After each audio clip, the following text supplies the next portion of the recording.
आज मैं आपको व्याकरण के पाठ 1 का अध्ययन कराऊंगी। भाषा, लिपि तथा व्याकरण।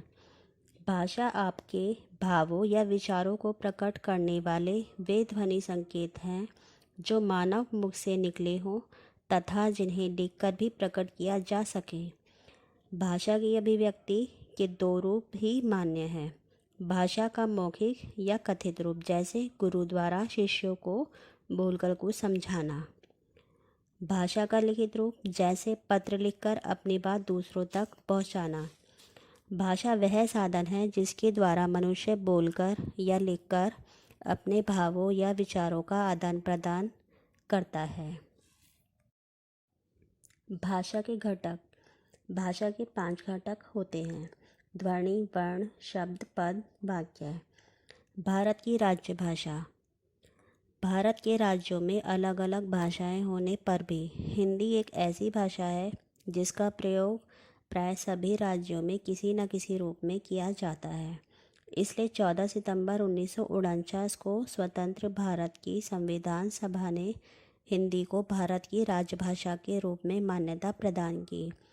14 सितंबर को हिंदी को राजभाषा के रूप में मान्यता दिए जाने के कारण प्रतिवर्ष 14 सितंबर को पूरे भारत में हिंदी दिवस का आयोजन किया जाता है। मातृभाषा।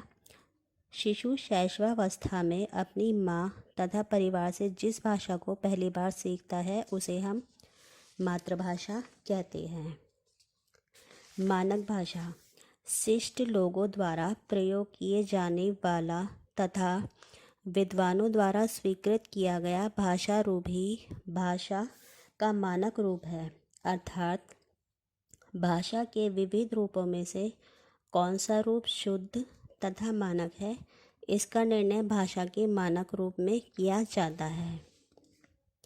बोली।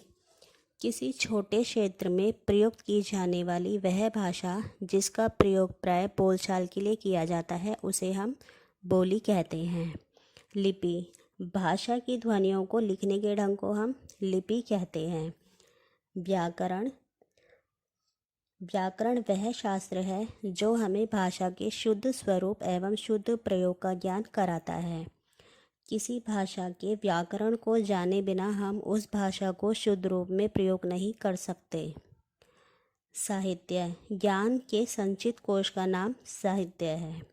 साहित्य की 2 विधाएं होती हैं: पद्य और गद्य। पद।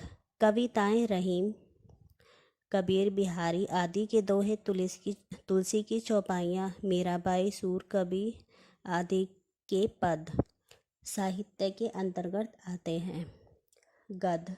गद्य साहित्य के अंतर्गत कहानियाँ, निबंध, उपन्यास, संस्मरण आदि आते हैं। धन्यवाद।